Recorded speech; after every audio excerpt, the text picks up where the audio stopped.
Have you ever walked through a garden and automatically assumed the biggest plant must produce the most food?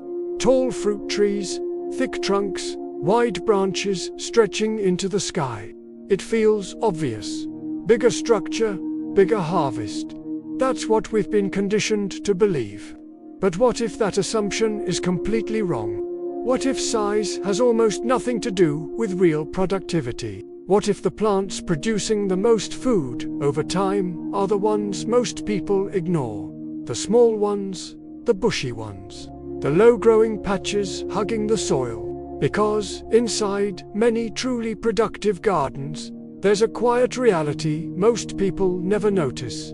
Some tiny bushes will outproduce large fruit trees, not in one dramatic harvest, but in total food, over time. And once you understand why, you'll never measure productivity the same way again. Let's start with the fruit tree dream. You plant a tree, you water it, protect it, prune it, you imagine baskets of fruit, and then you wait. 3 years, 5 years, sometimes longer. Eventually, it rewards you. One large harvest, maybe once per year.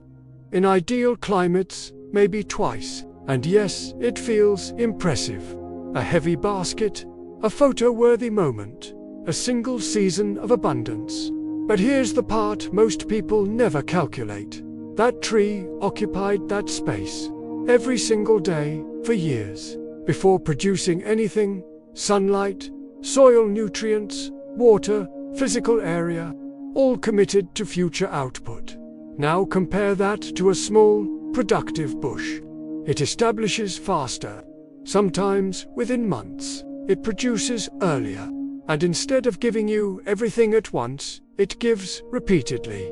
A handful today, another next week. Again after that, small harvests, but constant. And this is where the real shift happens. Most people measure productivity like this. How much does one plant produce? But that's the wrong question. The real question is, how much food can this space produce? Over time, because land is limited, time is limited, and productivity is not a moment. It's a pattern. The real metric is output per square meter, per year, across multiple years. Time multiplied by density. That's the formula nobody talks about. And once you apply it, everything changes. Let's break it down clearly. A mature fruit tree might take up 10 square meters. In that same 10 square meters, you could plant 5, 7, even 10 productive bushes.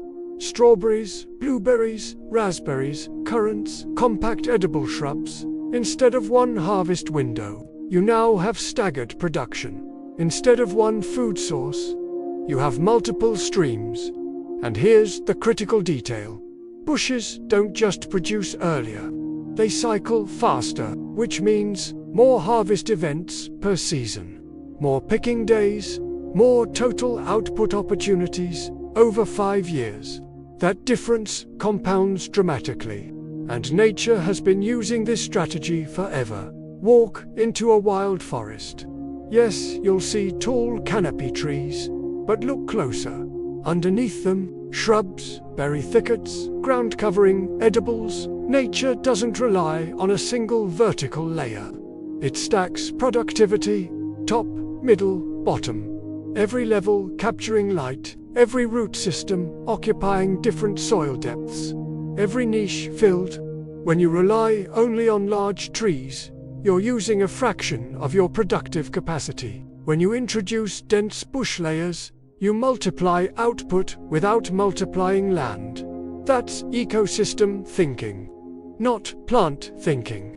And here's something else most growers overlook. Risk.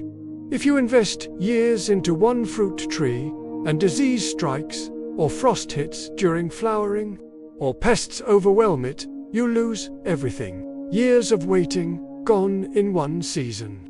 But when your production is distributed across many bushes, risk spreads out. One plant struggles, the others continue. Yield becomes steady instead of dramatic. And in uncertain climates, Stability beats spikes. Every time. Now, let's talk management. Bushes are easier to prune, easier to protect, easier to harvest. They require less structural support. And because they grow closer to the ground, they retain moisture better, which means lower irrigation needs, less stress, faster recovery, lower maintenance overall. So let's answer the question directly. Do tiny bushes always produce more than fruit trees per individual plant? No, but per space, per year, across multiple seasons. Very often, yes, because they win on 3 critical variables: speed, density, frequency, and those 3 variables compound. That's the real secret. Stop asking, how big is the harvest? Start asking, how many harvest events happen in this space over time? That question changes everything. Because once you think like that, you stop chasing size and start designing systems. And here's the deeper truth. The goal was never to choose between bushes and trees. The real strategy is integration. Tall canopy trees, understory bushes, ground covers, climbing vines, stacked, layered, productive at every level. That's how ecosystems maximize output. And when you copy ecosystems, you multiply food without multiplying land.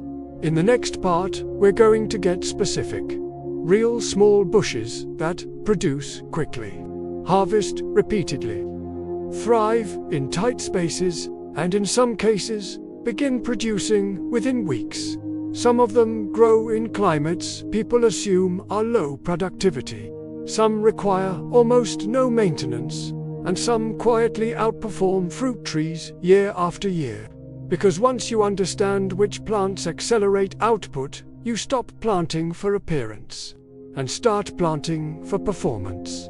And that's where real food independence begins.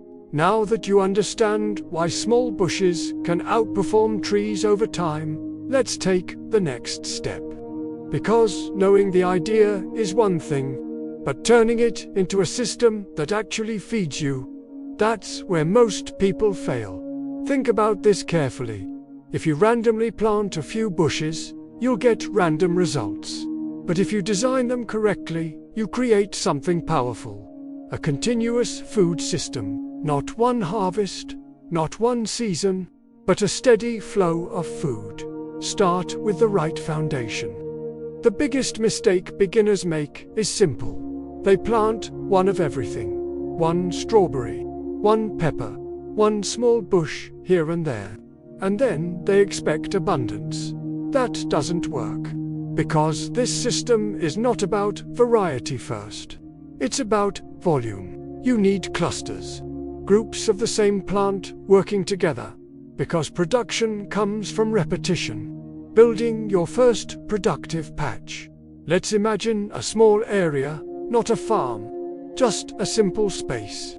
Instead of planting one large tree, you divide that space into layers. Low layer, ground spreaders. Mid layer, fruiting bushes. Upper layer, light support plants. Each layer has a purpose. Each layer produces. And together, they multiply your output. The core structure. Here's a simple way to think about it. 1. Ground layer, constant producers. These plants cover the soil. They grow fast, produce frequently, and protect moisture. Examples include strawberries, leafy greens, low-growing herbs. You harvest from them often. They are your daily food source. 2. Bush layer main producers. This is where most of your food comes from. These plants produce repeatedly, grow compact, fit closely together. Examples: berry bushes, peppers, tomato bushes. This layer drives your system. 3. Support layer hidden workers. These plants don't always give direct food, but they make everything else stronger. They improve soil, repel pests, attract pollinators. Without them, your system weakens. This is not random, it's a system. This layered approach is a key principle in permaculture. Instead of separating plants, you combine them. Instead of competition, you create cooperation. And that's what increases production naturally. Why this system needs less work. Here's something surprising. When done correctly, this system actually reduces effort. Because plants shade the soil, less watering, dense growth, fewer weeds, diversity, fewer pests. So, instead of doing more work, you let the system handle it. The multiplier effect. This is the secret. Let's say one bush gives you a small harvest. Not impressive. But you don't plant one, you plant 10. Now multiply that by multiple harvest cycles, multiple plant types, multiple layers. Suddenly, your small space becomes highly productive. This is how bushes outproduce trees, not individually, but as a system. What most people do wrong. Even after learning this, people still make critical mistakes. They space plants too far apart. They don't mulch the soil. They mix incompatible plants. And the biggest one, they expect instant results. Remember, this system grows stronger over time. The first few weeks are set up. The real results come after. Small space, big output. One of the best parts of this approach, it works anywhere. Backyard works. Small garden works. Even containers still works.